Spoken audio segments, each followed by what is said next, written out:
Mic there, but it's only for recording. Yeah, so it's just I'll just, yeah. Project. Test 1, 2, 3, 4.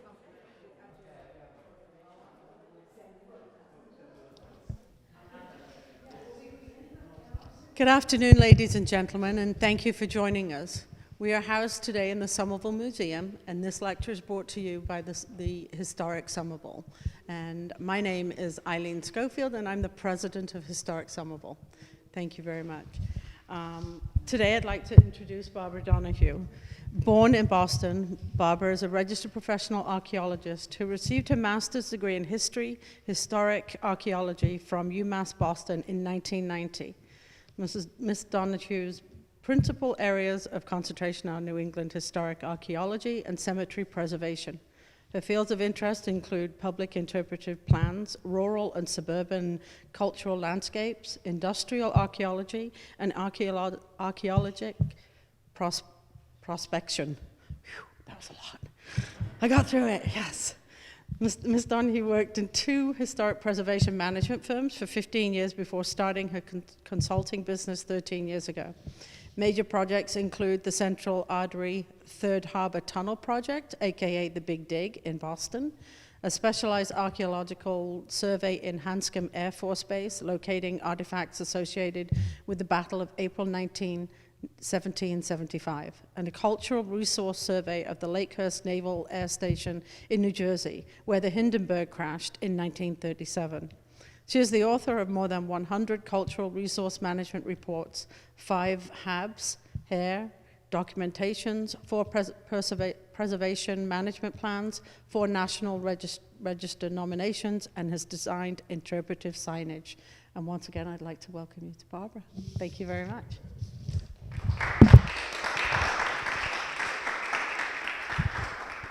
Okay, today we're going to talk about Copp's Hill Burial Ground in Boston. And here's the entrance of it on Hull Street. Okay. Colonial burial grounds, interpreting the past for the present. And I particularly put the past in there like that because I'm talking about past people. Archaeologists usually deal with people. It's protecting historic resources through education and public awareness. Now, hidden histories. Colonial burial grounds provide a unique look into New England's past. While many agree that gravestones provide striking examples of colonial folk art, what is often overlooked is how the gravestones and their surrounding landscape reflect changing attitudes towards death in an ever-changing world.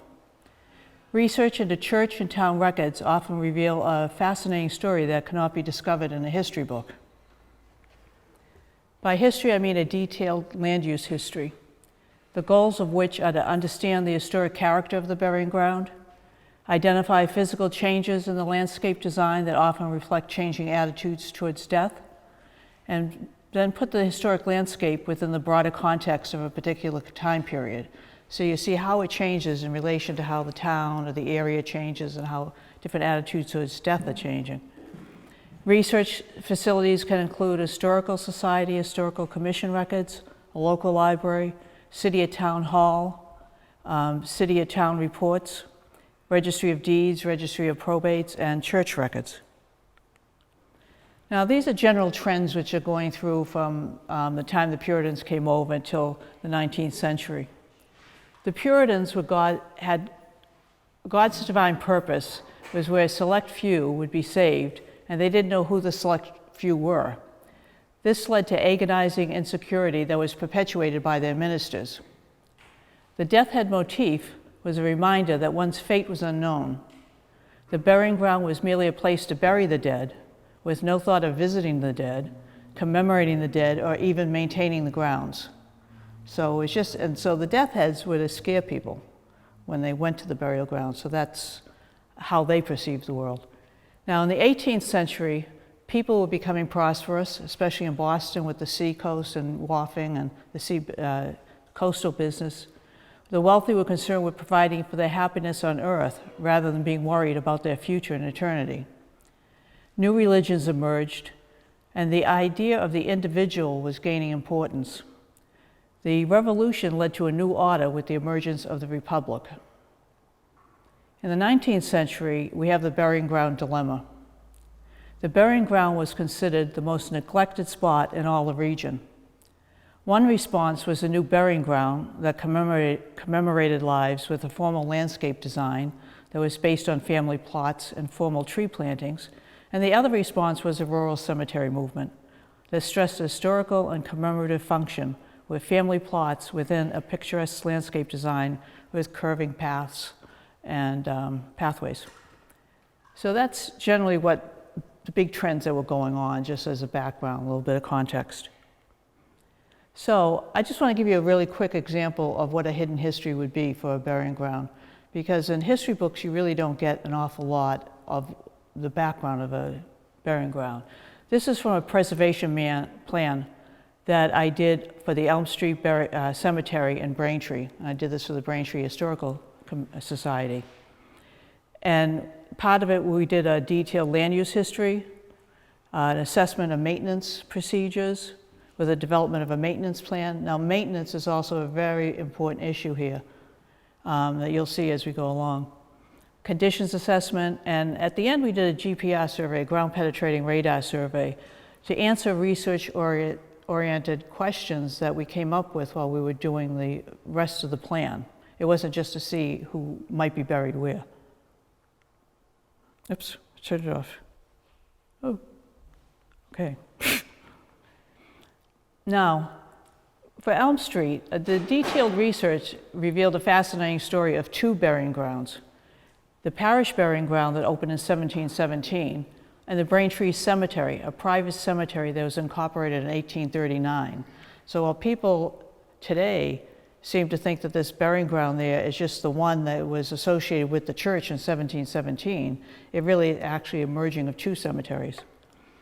In 1717, the church purchased a half-acre plot that was bounded on the north by a road and all other sides by pasture land. It was known as the burying place in the south part of Braintree near the meeting house there. In 1824, a quarter-acre addition was added to the southern boundary that was to be used and improved as a burying ground for the purpose of building tombs. The tombs were constructed circa 1828, and they were entered by a 5-foot door that was set into a raised earthen mound, and they were separated below ground by granite walls. So it gave that scallop type of look to the landscape. Now, in 1835, Charles Fogg purchased 1 1/8 acre of land to develop as a private cemetery. The parcel was bounded on the north by the parish burying ground, basically, the tombs and the burying ground. In 1839, the cemetery, Braintree Cemetery, was incorporated to hold real estate for a rural cemetery or burying ground. So this is right at the beginning after Mount Auburn opened, and so burying grounds are trying to look better. In 1898 now, the Braintree First Parish Cemetery Association was incorporated to establish a maintenance fund for caring for the burial place belonging to the First Parish, along with the cemetery contiguous to and in the rear of the same. So they started to become a little bit merged here with the maintenance plan. Now, in 1964, the town voted to acquire the First Parish Cemetery to become a public burial place. Now, not too many people knew this when I did the plan. I mean, they just still seemed to think it was all one burial ground. They didn't realize that it had been two. Now, what happened is, in 1999, the superintendent, in an effort to streamline maintenance procedure and costs, he took out the 8 tombs that provided the southern boundary and some trees, thereby destroying the distinction between the north and the south sections. Now, the only person who knew this, that seemed to have any information about this, was one maintenance person who was involved with the removals when he was a teenager. He said they took the doors off, they flattened out the earthen mounds, and he said they also took the granite walls that were in between the tombs. So now the question became, well, this is a good thing to use a ground penetrating radar for, because we wanted to see what was left there. So here's an aerial of it. So, right down here is the 1717 burial ground. The street is over here, and the church is across the street. Now this is the area where the tombs were taken out. And back here is the Braintree, what was the Braintree Cemetery that was incorporated in 1838. So we did a scan across here. There were a couple of markers with people's names there, but that was about it. I mean, nobody really knew what was going on there. So this is what we found out. We found out that there were 9 burials there. So each one of these is a burial going across there. And they were 4.7 feet down. And also on a higher level, we found about 3 doors that had been buried below ground.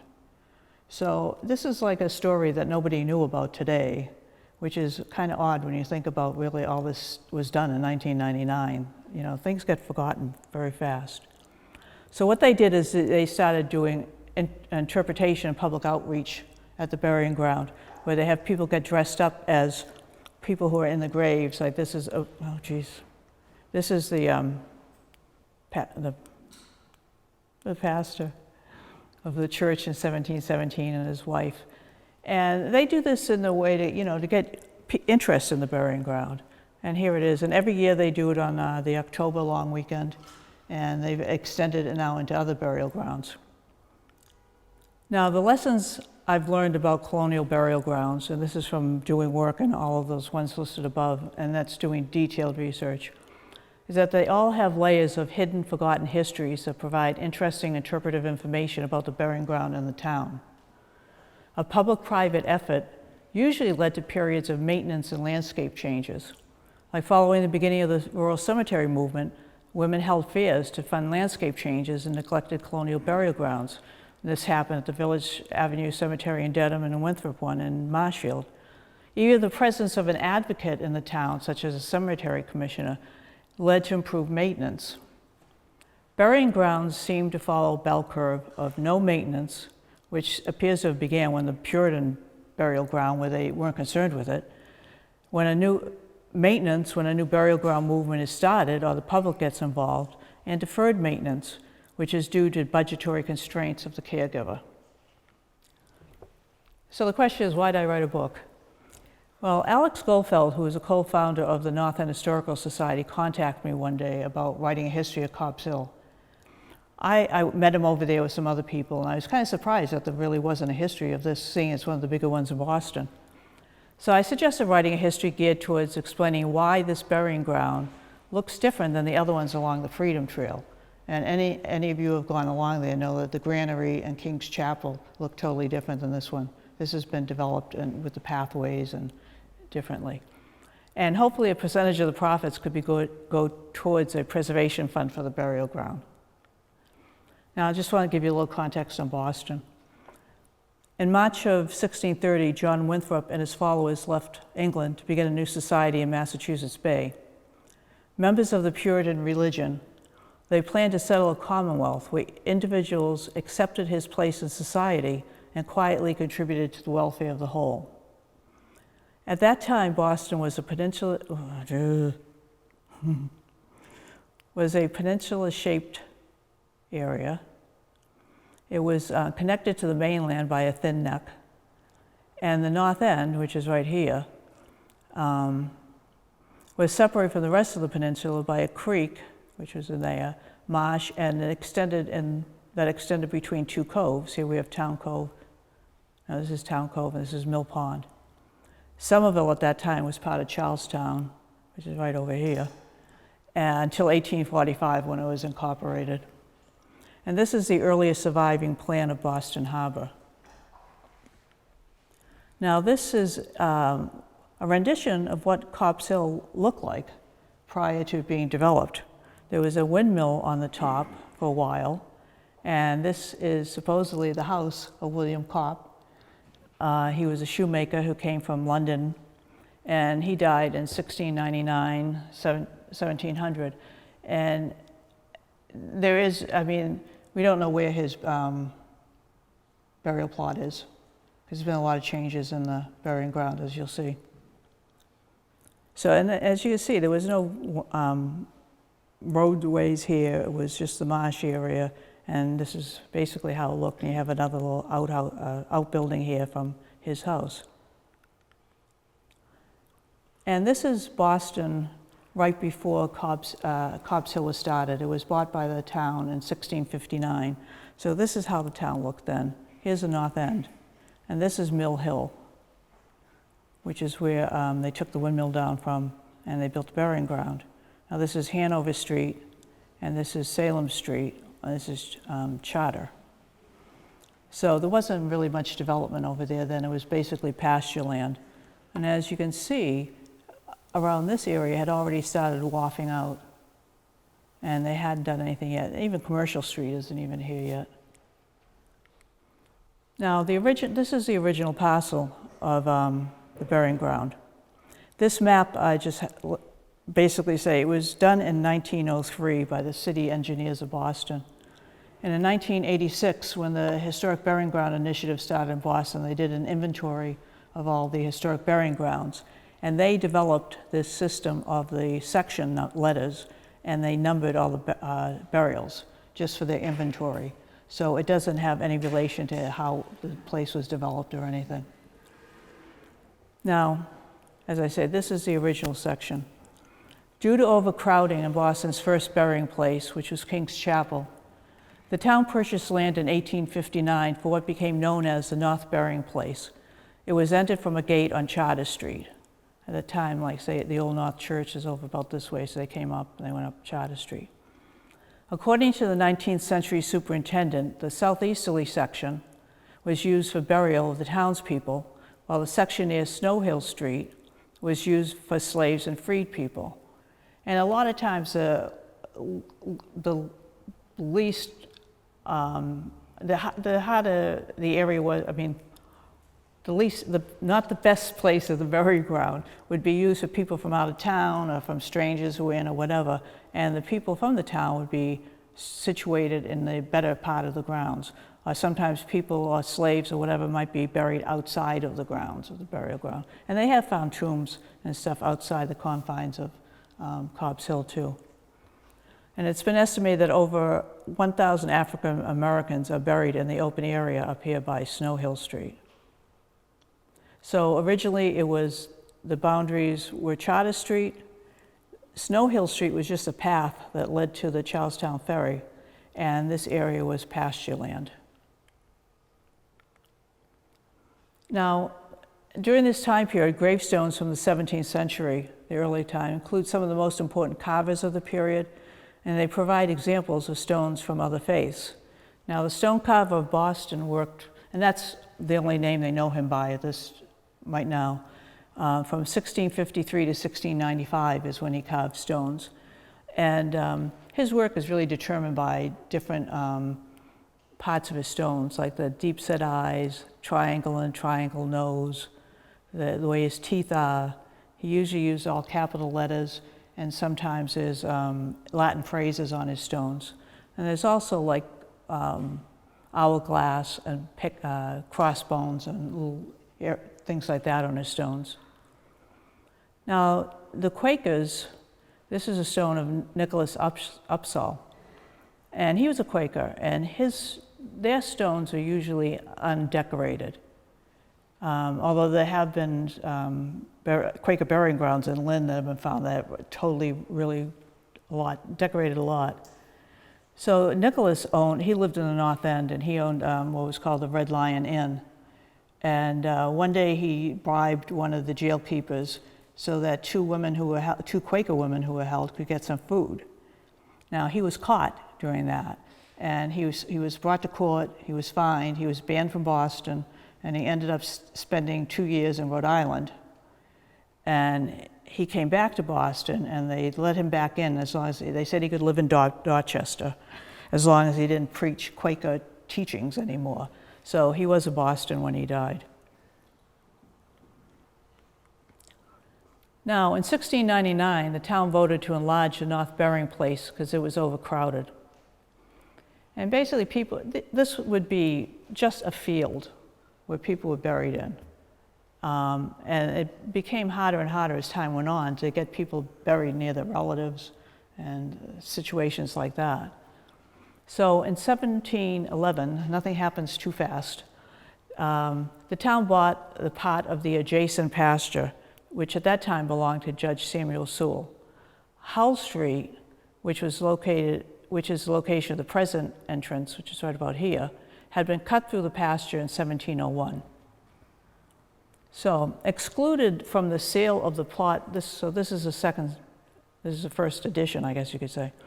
Excluded from the sale of the plot was, a plot of land where Mary Thatcher was buried in 1708, which is right this little section here. It appears that burial in pasture was preferred to burial in the congested North Burial Ground at that time period. Now, the deed on this property clearly states that it was entered from this area by the North Burying Place. So it was open on that side, whereas now it's open on this side because Hull Street is now the main entrance to the burying ground. So there has been a change in this whole thing, and there's a tomb in here now, and Mary's little stone is looking out over towards the original burying ground. Increasingly overcrowded conditions led to the construction of family tombs. Now, family tombs allowed a large number of family members to be buried together, a situation that was becoming more difficult to ensure with individual burial lots. So here we have the tomb of the Mathers, who were prominent clergymen in Boston in the 17th and 18th century. Their tomb was put up, the first Mather died in 1712, so it was right after the opening of the first edition. And then people added in, and his other two brothers added in 1728, and I forget what the third. But this is a drawing, a mid-19th century drawing of what the tomb looked like. Now, this is a picture of the tomb today. And I mean, one would hardly recognize it maybe or associate it with this picture. This is what happens with deferred maintenance, which is what I was discussing earlier about the burying, how the bell curve of maintenance here. And the town, even Boston, has trouble doing maintenance in these burying grounds. And so right now they just got the CPA, the Community Preservation Act, was passed in Boston, and they're presently just finishing up, straightening up, writing 150 stones plus cleaning them at Cobb's Hill. So this is a situation, and this is well, that's another area. But anyway, so when the tomb was open, the Mathers tomb was open in the 1860s, it was noted that the contents were mingled in inextricable confusion. So people were just put in, they had a big family to begin with, and people just kept being put in the tomb. Now, this is the north end of Boston in 1722 here, and here we see the burying place. So, and then it's just those two sections. And you can see how it's really built up too, and you also have all the wharfs out here that have come out. You have, they call it Lynn Street, but it's Commercial Street now. So there's been a lot of development in the town up to this point. Now, in 1803, the caretaker of the North Burying Ground noted that there was sufficient rooms for graves as long as the place was judiciously chosen, because they had no burial records. I mean, nobody really knew where anybody was, especially if a stone was down. They'd go in there for burial, and they would just dig up. If they found somebody, they'd either get rid of the casket or they'd go on to another place. Now, this is the burying ground dilemma, is what's going on now at the end of the 19th century, the beginning of the 19th century. And Funeral Porter Lowe had been digging before the Board of, had been before the Board of Health many times for digging up perfectly sound coffins and dispersing the remains. Lowe stated that he had been pressed for time and he could not dig in another place after he found the spot he had chosen was occupied. Even though Lowe lost his license, he continued working in Boston. In 1809, conditions were so bad, the Board of Health formed a committee to determine if they should enlarge the North Burying Ground or open the granary for new burials and tombs. So what they did is they opened this section. This is where the wall goes around, if you've been up to Cobb's Hill. So you'd go in on Hull Street here and you walk down a few steps, and this is the new 1809 section. It was called the New North Burying Ground. It was separated from the old section by a granite wall. Its layout is reminiscent of the 1798 New Burying Ground in Hartford, Connecticut, where plots were laid out in a grid to maximize the number of burials and could also allow for accurate burial records and accounting. Right here you can see it's inscribed with both the grave number and the range number. And these stones in this section are pretty devoid of motif or any design. They're pretty just straightforward stones. Now in 1814, Charles Wells, a bricklayer and later mayor of Boston, was granted permission to build 52 tombs around the sides of the enclosure. The tombs had to be kept in good repair by the owner, and for $5, the city would insert a marker in the wall at the location of the tomb.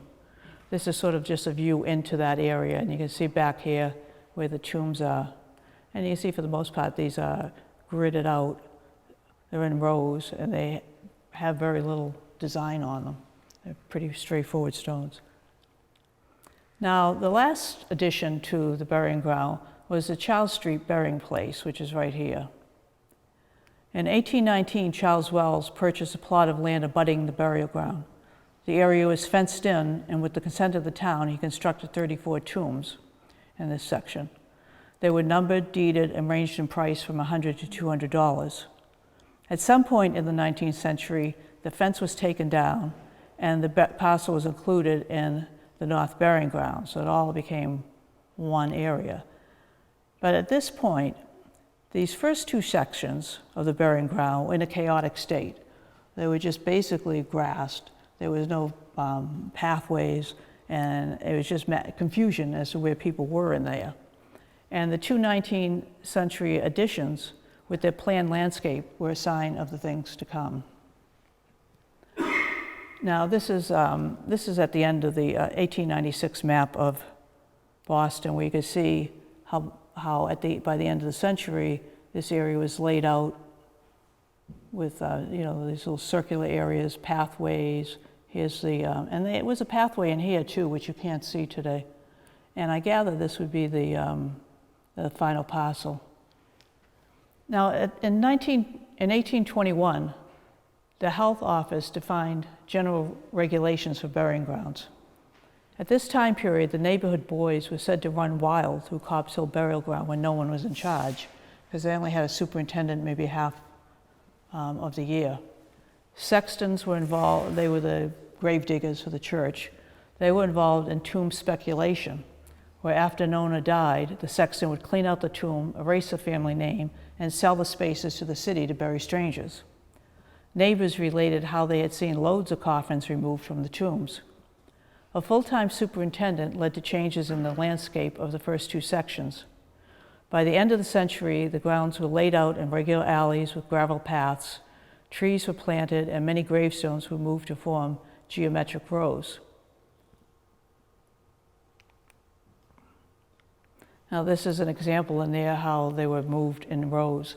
And this is what happened at the end of the 19th century with the granary and King's Chapel also. The superintendents put them in rows to make it easier to go and visit and to tidy them up because they were a mess too. So really, literally, you don't know who's buried where in any of these burial grounds. And what they did here is like the normal Puritan burial would be a headstone and a footstone, and the person was placed with his head near the headstone and his feet would go where the footstone were. So to make maintenance easier again, they put the footstones right up next to the headstones, hopefully the ones that they belong to. Now, at the turn of the century here, as a result of the improvements that the superintendents made, Copp's Hill Burying Ground became a popular place to visit. And by the end of the 19th century, over 15,000 people visited the burying ground yearly from the United States and abroad. Yet, at the beginning of the 20th century, the city considered the burying grounds an expense from which it could not derive any financial benefit. Here again, we have a situation of maintenance is an issue. Renewed interest in the burying grounds occurred in 1903 when a number of conventions came to Boston.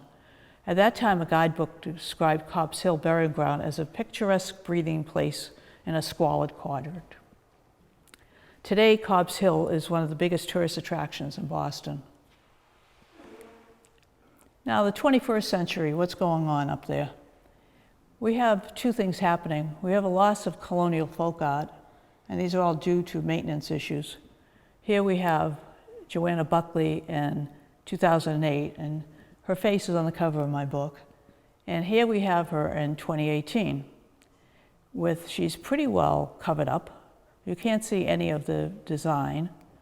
You can hardly read it. And it's all biological activity.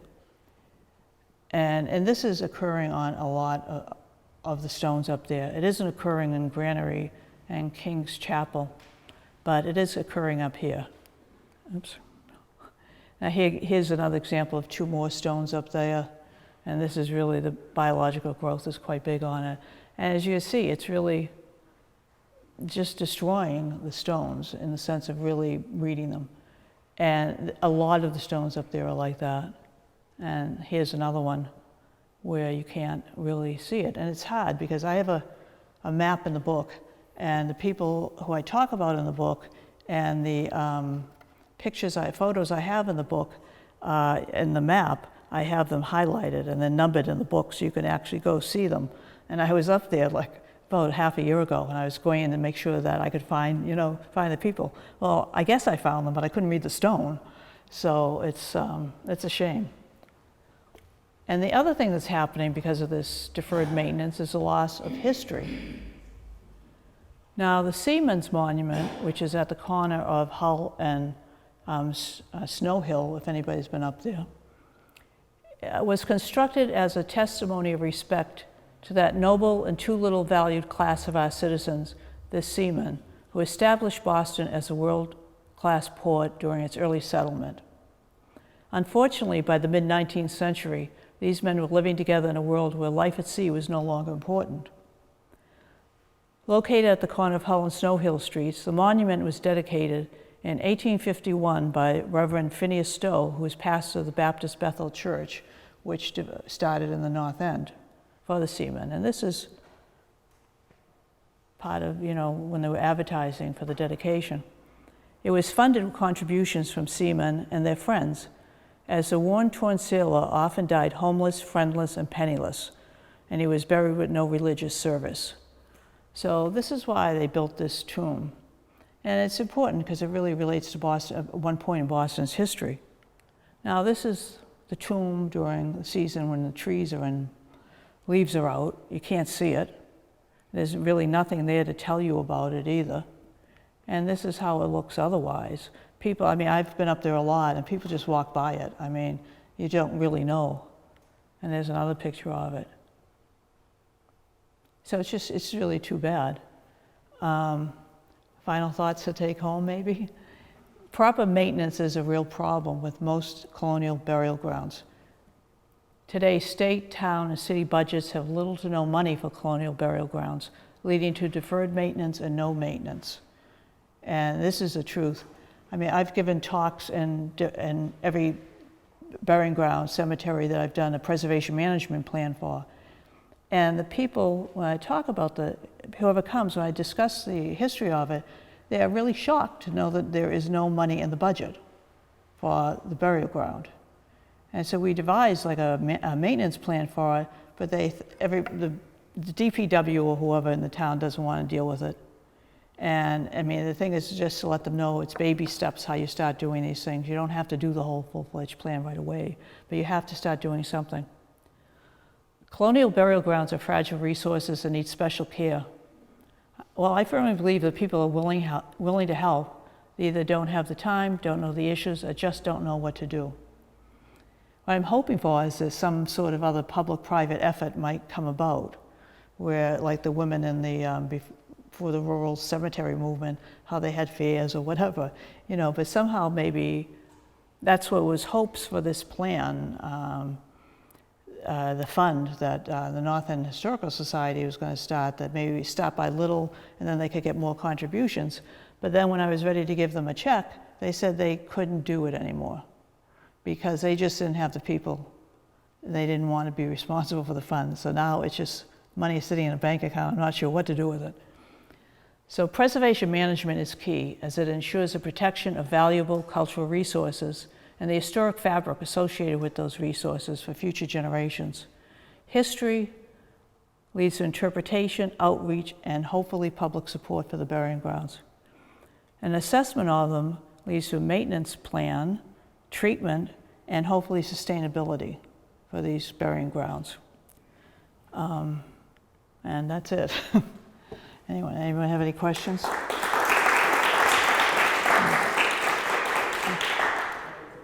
about Copp. You indicated that Copp lived at the base of the hill by the water. There was a mill on the hill itself. And on one of the maps it indicated it was called Mill Hill.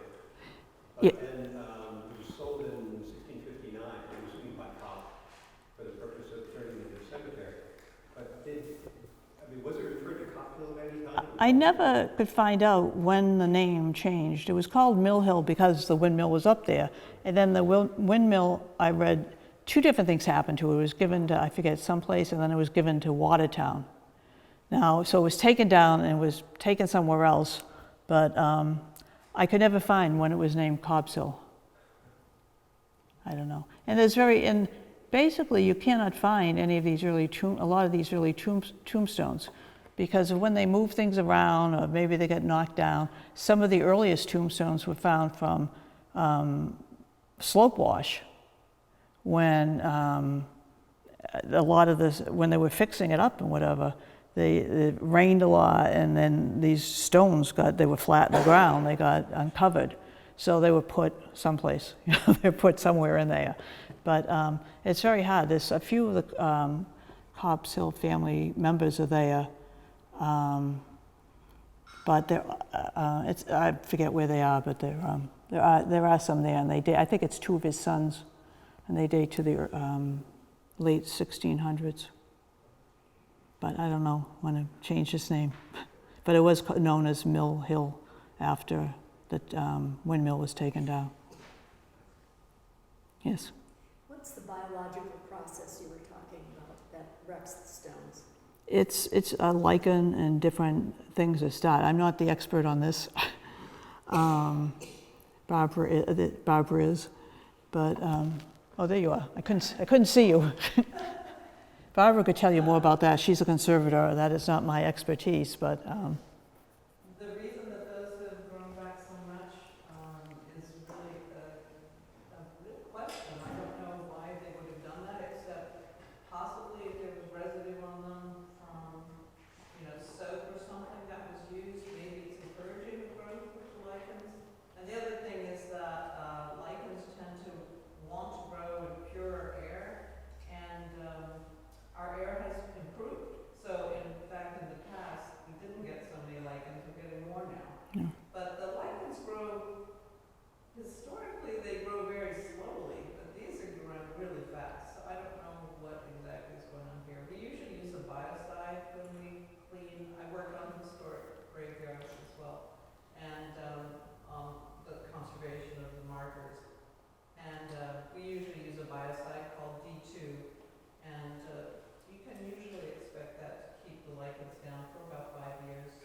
And also just regular maintenance, again, washing them just with water, and a toothbrush will also keep the lichens down.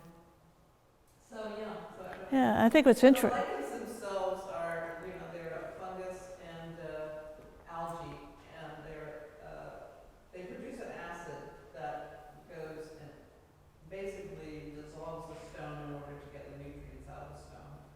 But they tend to be very shallow. Yeah, it's odd that King's Chapel and Granary don't really have it as bad. I don't believe, so that it must be some environmental thing too, maybe. Who knows? I mean, I don't know. Yeah. Anyway. I have a question. And Yeah. Two questions. One is, I think I read in your book that there was some graves that were very deep on Copp's Hill. Is that true? That was very what? Deep. Deep. That they were more than 6 feet deep. Well, they had to put them down deep because they were burying people on top of people. Yeah. So I think originally maybe when they started getting crowded, they would put people down deeper so that they could bury people on top. So that means that they were kind of like unburying them to go deeper, and then. Yeah, all sorts of stuff was going on. I mean, it was just a strange period. I mean, you had medical experiments too, where, people would go in and dig up bodies and bring them to the hospital or whatever. And so there's all sorts of stuff going on. It's hard to get the real story on it, because unless you see it in some way. Like I found a lot of stuff in the town records, like from the quotes that I got, or sometimes in deeds and stuff you get information like this. It's just wherever you pick it up, it's. Was there ever a concerted effort to record inscriptions or things like that? Well, that didn't start until, like, say, when the new burying ground in Hartford, Connecticut. That's when that started, and it was a movement that started just for the fact that nobody knew where anybody was, and there was no records at all that were kept. So as the 19th century went on, more records started to be kept. I mean, when the Board of Health came in, they started keeping records, and so they'd know where people were. And so yeah, it was like a continuum of how burying grounds have changed through time, and how attitude towards death and all that sort of stuff is changing. So it did start finally, and especially like Mount Auburn and places like that, they kept all that stuff too. They were keeping records, and so that created a big change. Yes? I'm curious what percent of people who are buried in a place like this, I'm sure it varies by location, but how many of them are visible by stones, and how many, are they 50% visible with stones and 50% you don't know? Or? Well, you don't know now about anything because you don't really know where the stones were originally, Yeah. So it's a tough one to call. I haven't been to Parcel, but not recently. Are all the headstones slate? For the most part, they are. There's some granite up there too, from later time. There's one marble obelisk up there, but I don't think there's really anything else in marble that I can recall. So. Can you tell us about the mounds that early on were part of the boundary that were razed or destroyed? Were they singular tombs? Yeah, it was a very strange thing. What do they look like inside? Nobody had, that's one thing I asked the town. I said, maybe you could, in the newspaper or something, ask if anybody has any pictures, to see it. But I have no idea what they look like. I know there was a lot of planning for them. And one of the persons who was involved with the design of them, he was also involved with Mount Auburn. Although in one of his genealogies in his family, it said that he also helped plan Mount Auburn. But when I did research on Mount Auburn, I couldn't find his name associated with anything. But he was a very big person in Braintree. He did a lot there, and he was involved with the tombs. And evidently they were trying to add something to the landscape to make it look nicer too. So, it was right before Mount Auburn opened, and it was when they were planning Mount Auburn. So it was getting into that, have your burial ground look nicer, and go in with the new movement.